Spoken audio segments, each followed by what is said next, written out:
All right, folks, I have 7 o'clock, so I'm going to go ahead and call to order this January 14th, 2025 regular meeting of the Board of Commissioners of the Town of White Lake. And I would ask, first of all, if you would, to bow your heads for the invocation. Dear Lord, we thank you for giving us the opportunity to gather here this evening to discuss the business of our town. We would ask that you be with us, guide us, and direct us as we attempt to do those things that are in the best citizens of this town. These things we ask in Christ's name. Amen.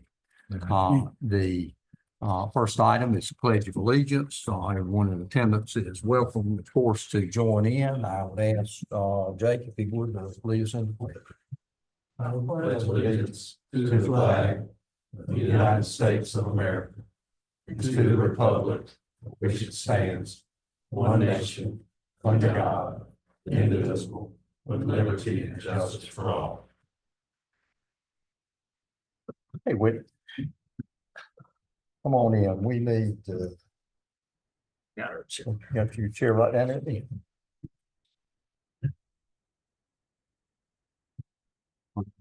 I did want to mention that Dean Hilton had called and due to another engagement advised that he would not be able to attend tonight's meeting. So I just wanted to let y'all know that. First item on the agenda is the approval of the consent agenda items that are listed as items A through G in your agenda. Are there any questions for staff in regard to any of the proposed consent agenda items? I'm interested in knowing how Jesus Lorma's water bill got to $5,400. And how it got that? Yeah. I'll be glad to take a look at that. I know he's on item D for the statute of limitations for collection. Yeah. To be written off, but I'm not sure to answer your question specifically how it did get that high without taking a look at it. Sure. Any other questions? If not, I would entertain a motion to approve the consent agenda as presented. So moved. Motion second, any discussion? Who was the second? No, sir. Second, any discussion? Not all in favor indicate by saying aye. All opposed, like sign. You'll return your closed session minutes to the. We gave you. Yeah. All right. Next, item 2 on administrative matters. Sean, if you will, if you'll take item 1, 2, and 3 under item A. Yes, sir. For item A, that's the White Lake Water Management Project update provided by Dr. Diane Lawrence in this month. There's a couple of things of interest of note in this report. I would call to the commissioners and to the audience that the report is available on whitelakewatch.com for some of the illustrations that I'll discuss briefly. But in the first page of her report, as seen on the screen here, Diana points out in a reflective way that another new year is here and it is time to look back and summarize events that have taken place at the lake. But she then leads into suggestions and recommendations of 3 specific things that the board, council, and staff could work to implement during this year being 2025, including that the town's responsibilities include land use planning and stormwater quality and quantity mitigation and sewer system upgrades to prevent spills and groundwater contamination, to reduce the inflow and infiltration of groundwater, which then flows in the wastewater treatment plant. So she goes on to say and recommend that the town continue working on the wastewater collection system improvement projects, as well as stormwater related projects, which I will call to the attention of the board at the very end. At the very end of that paragraph 2, she does state that there are another stormwater studies underway. A slight correction, there's a stormwater ordinance development and implementation project underway. That, of course, being geared at developing a stormwater ordinance in conjunction with the zoning code for the town of White Lake. The second item she mentions is working towards a Turtle Cove outlet MOU to help control flooding related incidents during periods of heavy rain. And the third item mentioned in the report is potentially building a test tank for White Lake Marina boats to demonstrate their capabilities outside of the lake itself. She does mention that there could be grant monies associated with this project. Doesn't give any type of information on what it would potentially cost, just to say that there could be projects the council could look into of that nature geared at reducing turbidity particularly, but improving clarity as a result. On the second page of the report, Diane does list monthly rainfalls for White Lake 2012 through 2024. Data is there. 2 months I would call to the board's attention being August and September, roughly 36 inches of rain those 2 months, with a annual total for 2024 being 65 inches of rain. So in 60 days, we received roughly half the rain of the calendar year, which I think is pretty substantial. On the bottom of page 2, you'll see information related to lake levels. And while we did observe a 6-year high in our lake level this year, you can see that it has averaged out to what I would call the mean as we end 2024 and move into 2025. And finally, on page 3, you'll see lake elevation levels, annuals high and low. But you can see she does have highlighted the 2024 lake level variation, that being 20.4 inches recorded from July 5th as the low period to August 12th being the high period, which 20 inches is a substantial amount of difference. And then finally, to conclude the report, you see a lake level chart. Again, just a different data set depicted showing the various highs and lows of the lake level. I got some comments to make on the report. First off, seagulls are back with a vengeance. Y'all hadn't noticed them on the lake, hundreds of them. Got a video here for any of y'all want to see it. Of course, seagulls, a lot of articles talking about how they come from these landfills, very toxic, and how much waste they put in these lakes. So I like to see what kind of impact there is or could be quality of our lake. So we have somebody here looking at that. That'd be great. The sludge, if we find the Clarkton Village, that area during the summer, is back in the winter months. I've never seen it that way. So it's there. I contacted Sean, got photos of it. Of course, it's now moving more towards the condos, but it's still in place. So in this report, there's no levels of the pH. Something kind of concerning to me to hear at the lake, see what that has been averaging. The boating, boaters rent motel rooms, cottages, campsites, eat at restaurants. And that's our economic driving force there. So I hope we take, look at that industry as one as a plus for our sales taxes generated, the jobs, the people that put at work.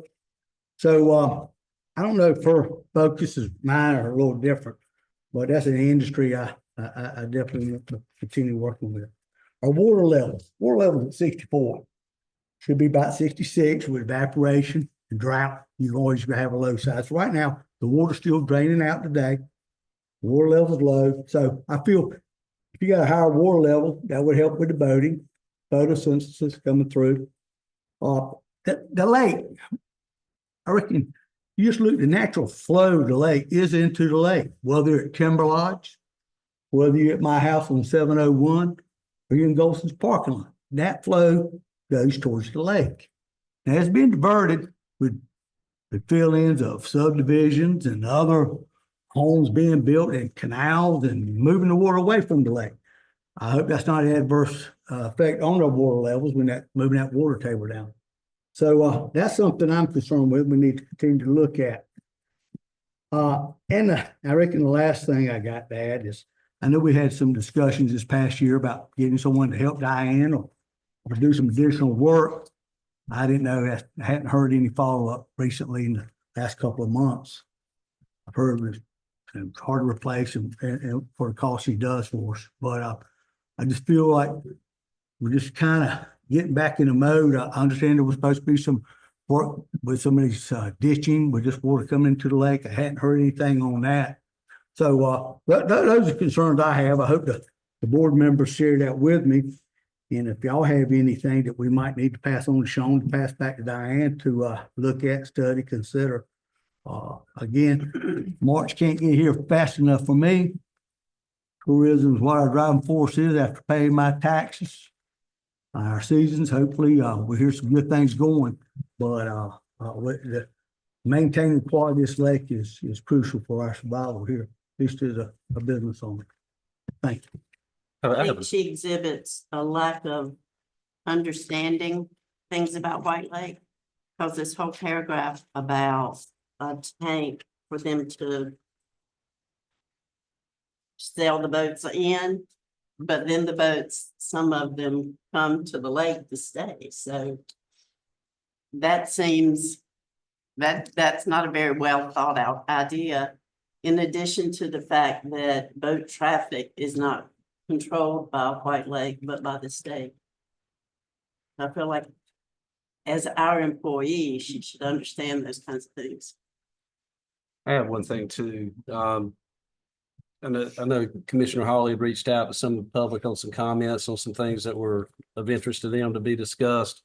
One of the things mentioned in there was all the inlets into the lake that have been identified. My question is, have they been identified, and can we take some action to limit the inflow into the lake, or have we done anything to limit that? Yeah, I can tell you a couple of things on that. And we did a number of years ago. I don't want to tell you the wrong number, but I think there was 57 that were identified. And of course, we had a concern about that. And at this time, of course, we do have a change in the state regs that you can no longer put in any kind of drain that goes into the lake. Used to, you could drain surface water into the lake and nothing could be done about that. At a meeting we had some time back, there were some discussions about that and blocking off some of the drains that exist at the present time.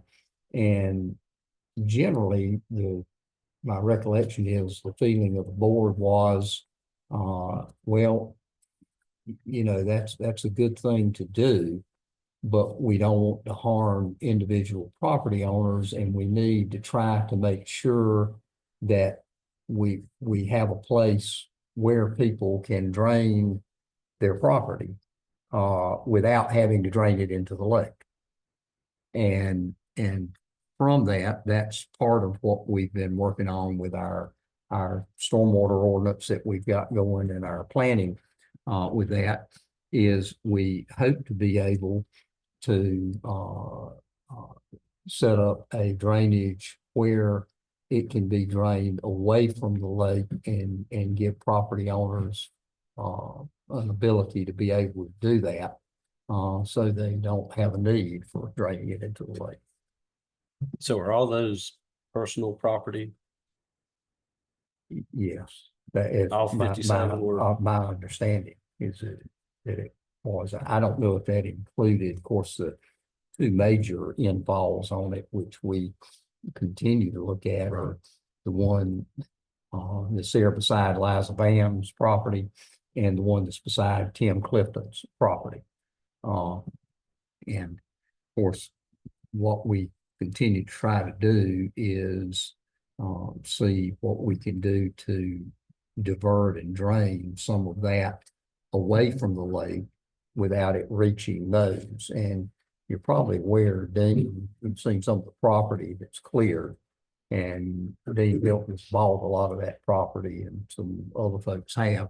So trying to work with Dean to see what we can do to incorporate that into the White Lake Stormwater Ordinance and see what we can do to obtain funds to again help divert that flow from the lake, which I think would be helpful in reducing the amount of nutrients that go into the lake.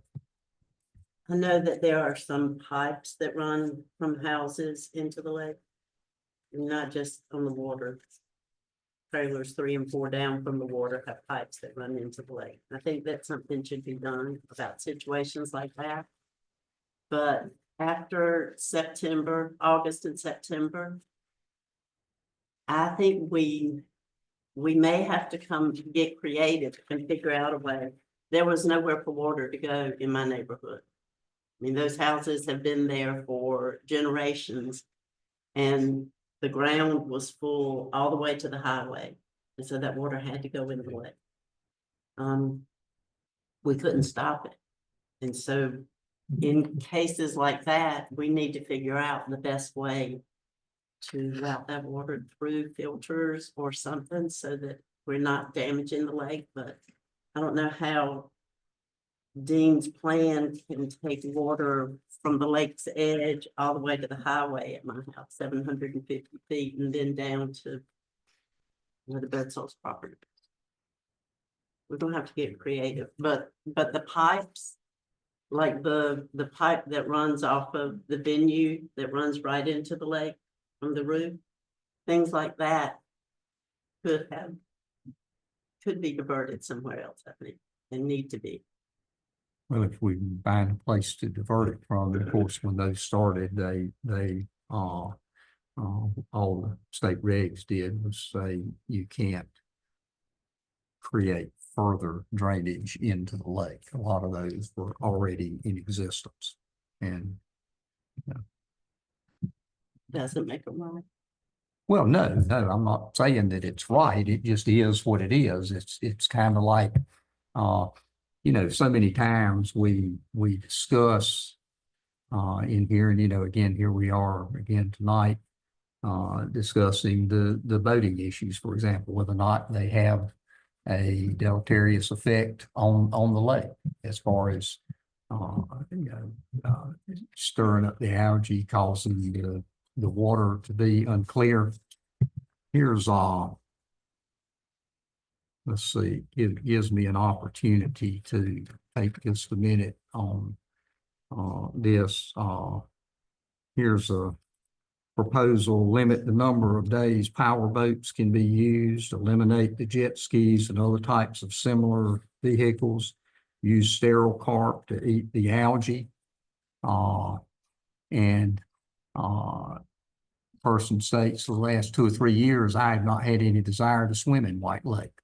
He notes the decaying oil-covered algae on the shoreline. And one of the responders in regard to the boats and controlling that said the boats don't have anything to do with stirring up the lake and the algae on the bottom.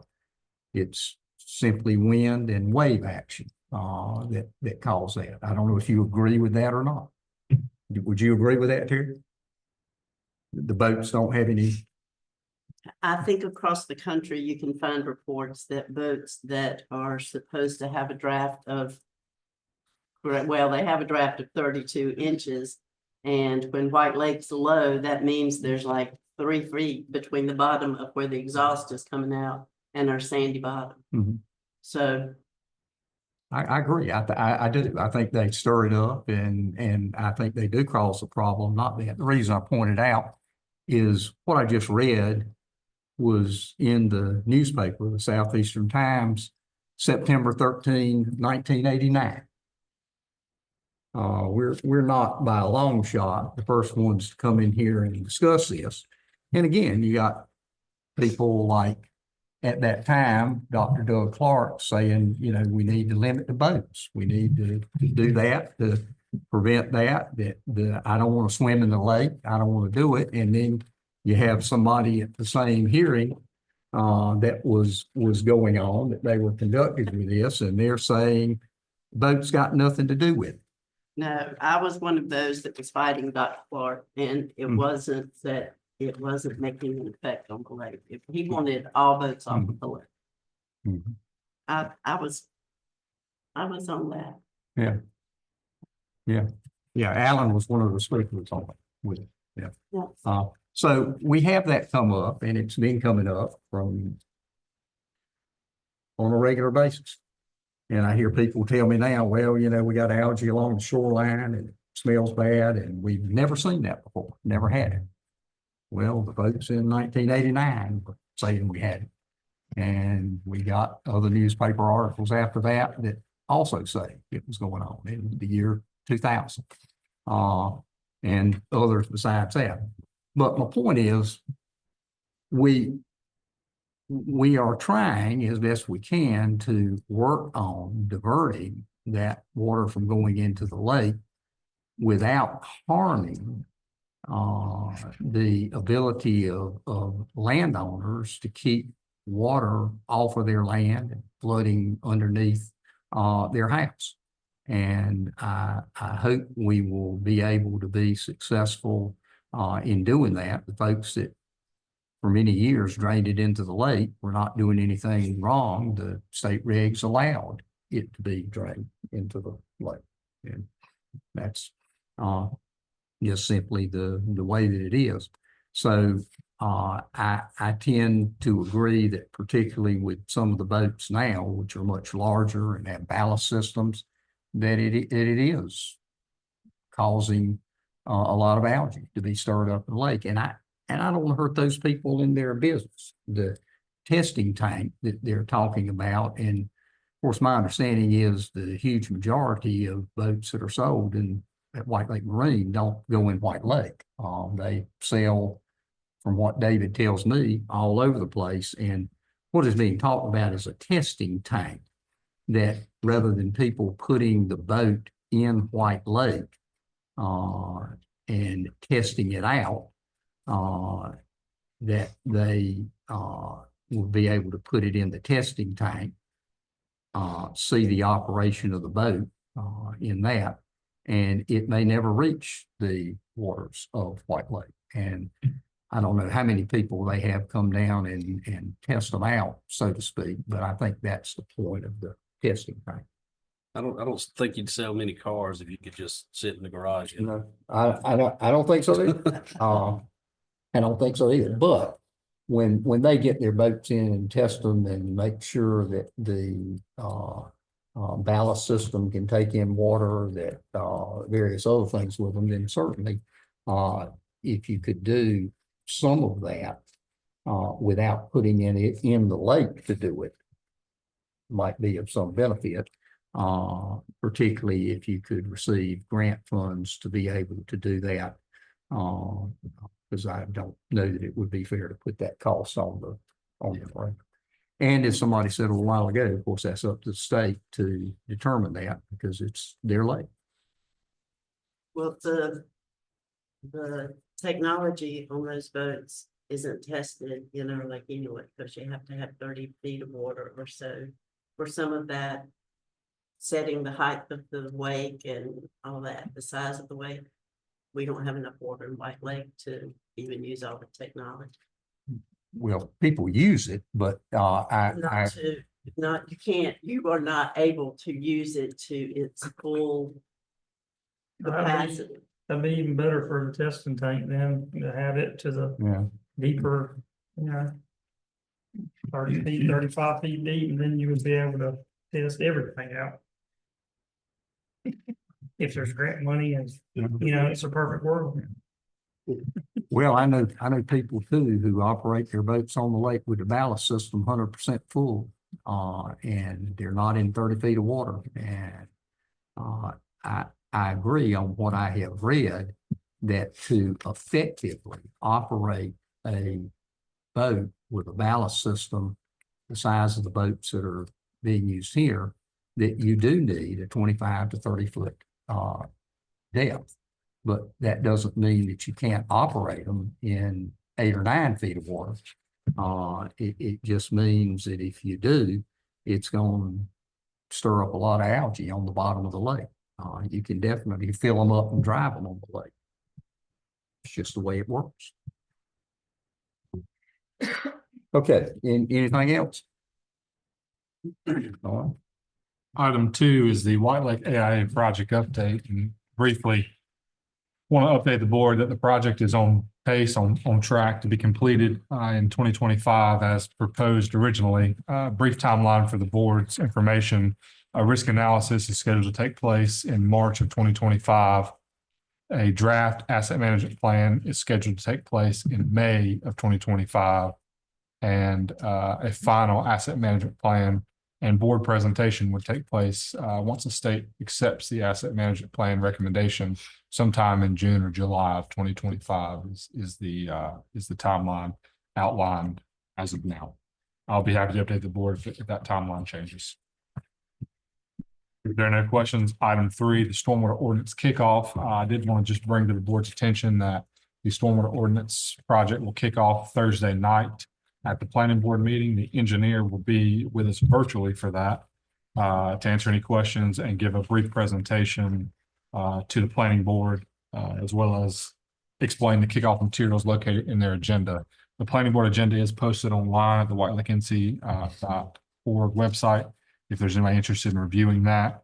And I'm planning to give a brief update to the planning board on some of their responses and feedback that we've received up to this point on the existing stormwater draft, and kind of just a brief synopsis of how we got here and answer any questions about where we want to go. If there are no questions, that concludes the administrative matter project updates for this month. Sean, what is the planning board's role in that ordinance? The planning board will help to develop the ordinance, giving feedback along the way in conjunction with the zoning code, before ultimately recommended to the Board of Commissioners to accept or deny the draft that's formulated. All right, item 3, resolutions and ordinances is budget ordinance amendment in item A, 2025-11. Sean, if you'll take that, please. Sure. For budget ordinance 2025-11, as mentioned, this is a Golden Leaf Stormwater project. Budget ordinance that's accounting for the grant payment number 2 received from the Golden Leaf Foundation on the stormwater project that was done last year. And that's in the amount of $56,890 Yes, sir. total grant. That would be the total payment Right. for the grant. All right, at this time, staff is recommending that we approve budget ordinance number 2025-11 as presented. Do I hear a motion? So moved. Second, Second. any discussion? Not all in favor indicate by saying aye. All opposed, like sign. On item B. Item B is budget ordinance amendment 2025-12 in the amount of $800. This is to account for the reimbursement of a police officer's body armor that was sold to another municipality when that officer left our organization and began employment with the other police organization. All right. The recommendation that we approve budget ordinance number 2025-12 as presented. So moved. Motion second, Second. any discussion? Not all in favor indicate by saying aye. Item C. Item C is budget ordinance amendment number 2025-13 for police donations received in the amount of $1,800. These donations account for a $1,500 donation from the Harvest Party and a $300 private donation.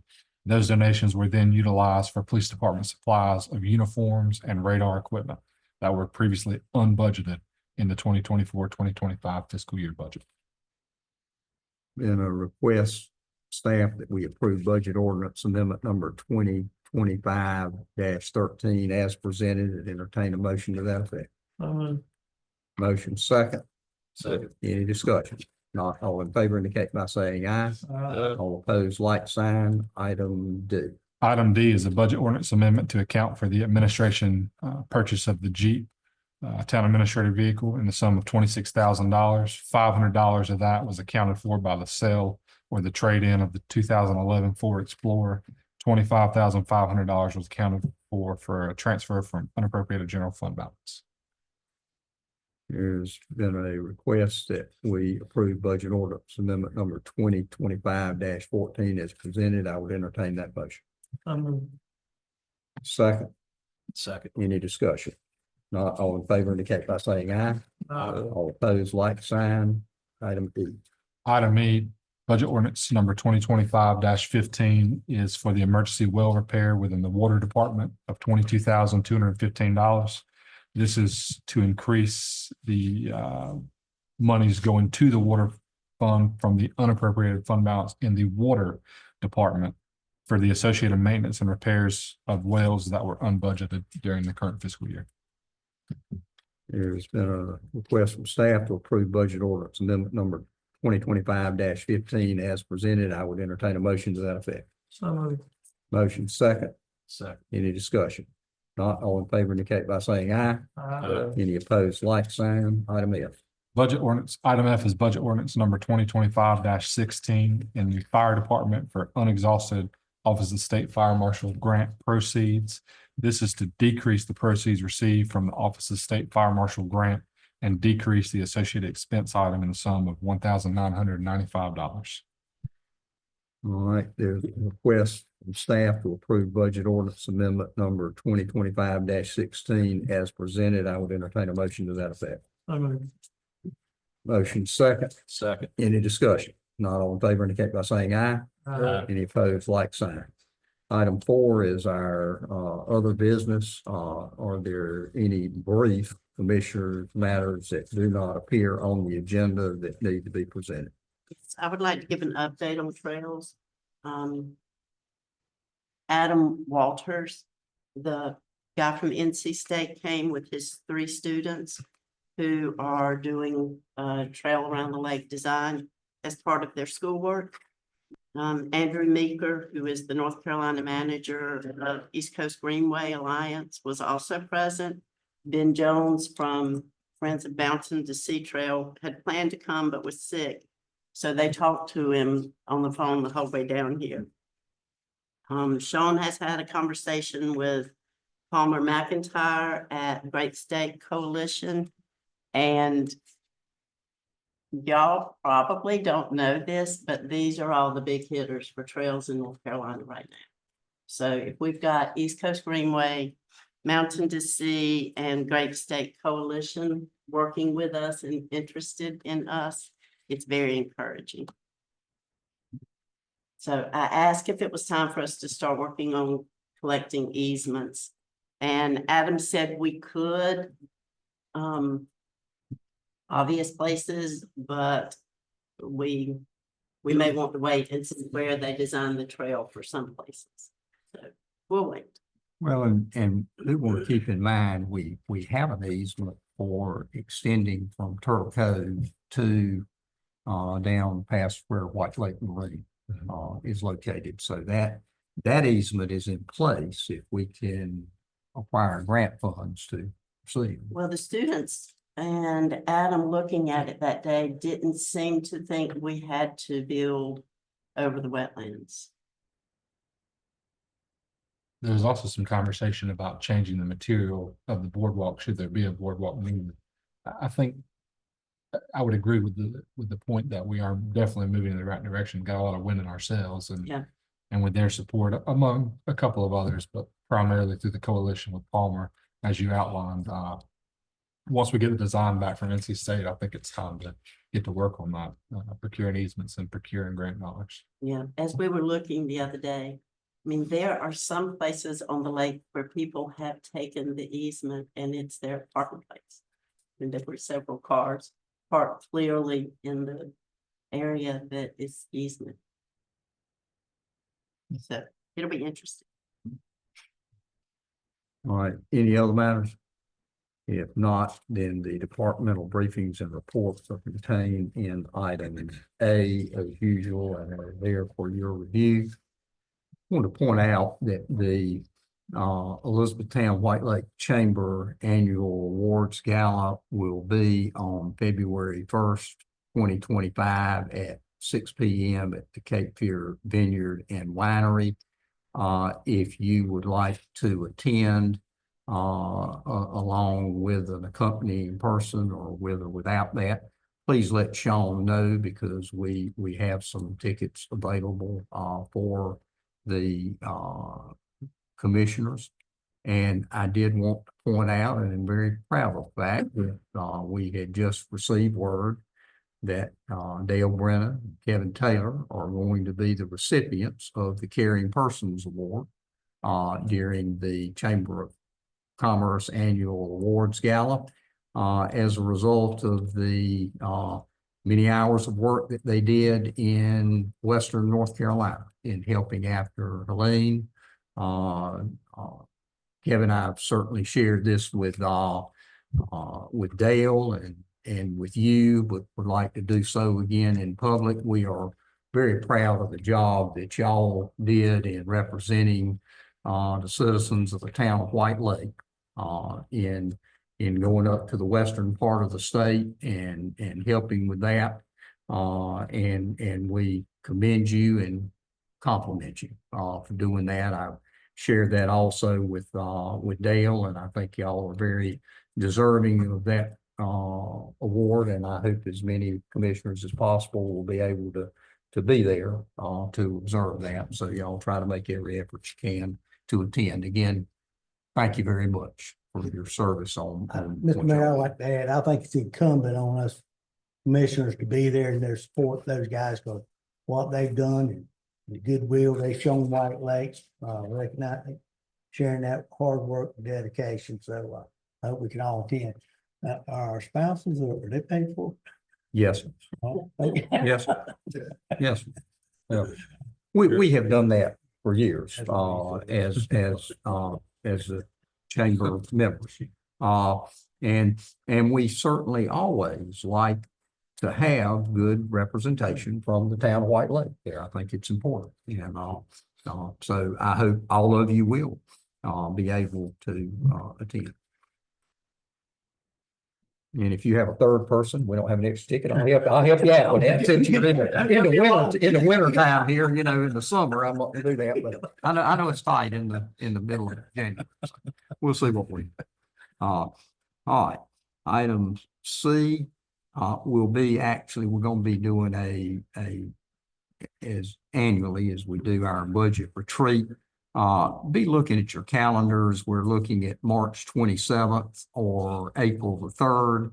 We'll be actually setting that at our March meeting, and that way people will know more about what their schedules will entail at that time. But keep that in mind. Our first preference is Thursday, March 27th. So kind of do a save the date on your calendar, and that will be that evening. Item D. The municipal complex will be closed on Monday, January 20th in observance of the Martin Luther King Jr. Birthday and holiday, and will reopen Tuesday, January 21st at our regular time. As usual, we'll have a public works person on call on that day. And also there will be a post office closure on that day also, as there is each year. So just for informational purposes for you. This time we're at the open forum section of our meeting. It is 3 minutes per citizen. If you would like to address the board, you may step forward at this time, state your name and address, and you have 3 minutes to address the board.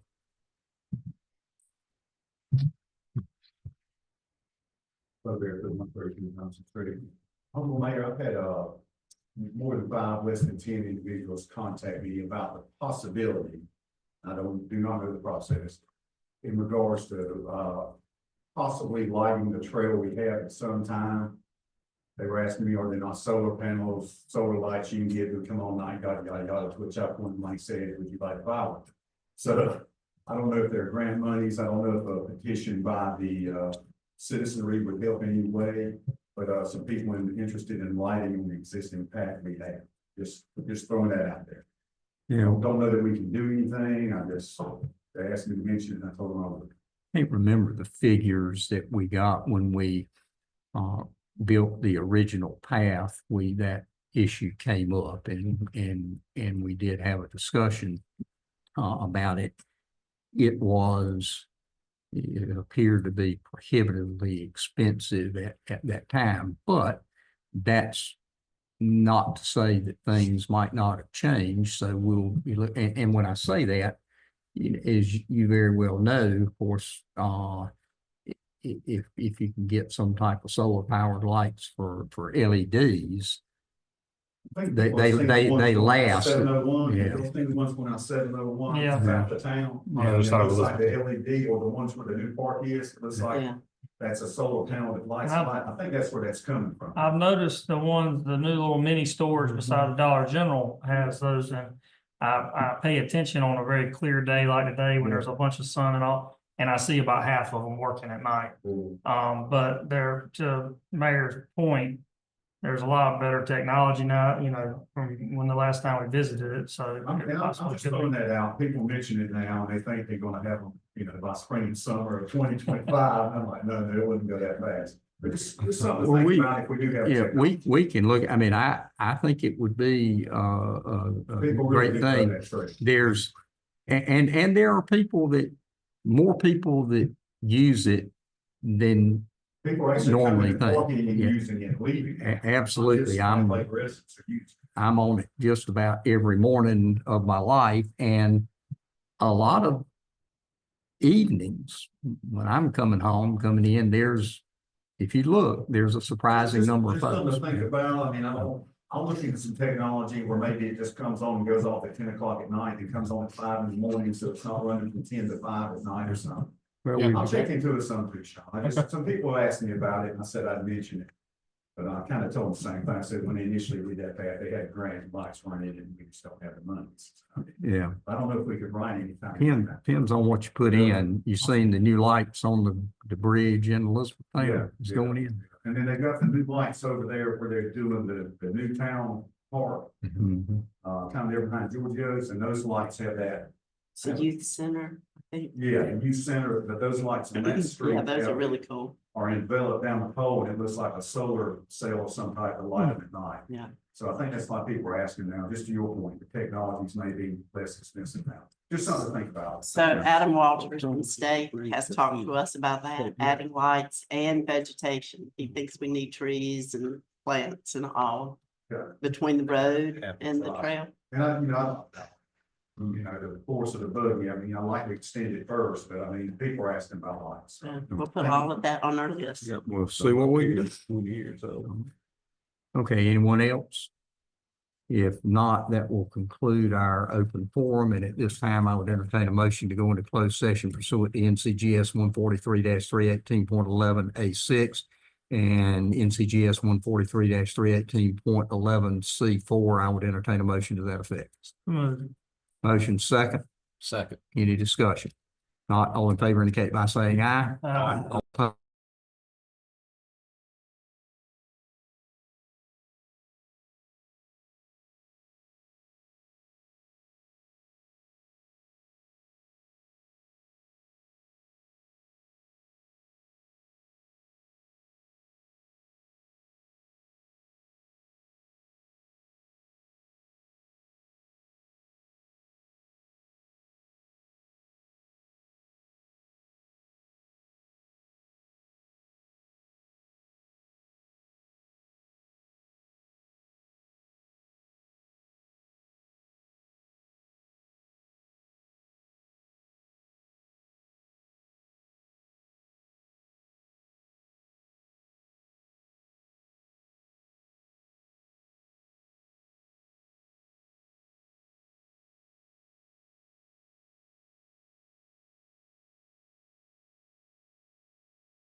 on this minute. Can't give a second, wait, just a minute on, I'll speak with you.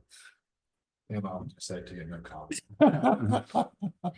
Okay, as far as the appointments we normally do annually, this is one of those appointments. So I would be entertaining a motion to add her to the list for the appointed positions of Tina Merritt Smith as town clerk. I'd entertain such a motion. So moved. Motion second. Second. Any discussion? Not all in favor indicate by saying aye. Aye. All opposed, like sign. Okay, Miss Tina Merritt Smith, you are our new town clerk. Congratulations. We appreciate very much your applying for the position.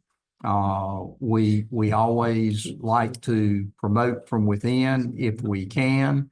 I can tell you and the folks that I've talked to that work for the town, I think if we didn't appoint you clerk, some of them might be leaving. You have established a wonderful rapport with a lot of these folks. You even let Kevin keep his little desk in the front office there. Isn't that right, Kevin? Tina, I do thank you for the work that you do. I've received nothing but compliments from the people who deal with you. And we look forward to working with you as town clerk. We got a lot of things for you to do going forward. So we appreciate that. Okay, at this time, there being no further business, I would entertain a motion to adjourn. So moved. Motion second. Any discussion? Not all in favor indicate by saying aye. Aye. All opposed, like sign. We are adjourned.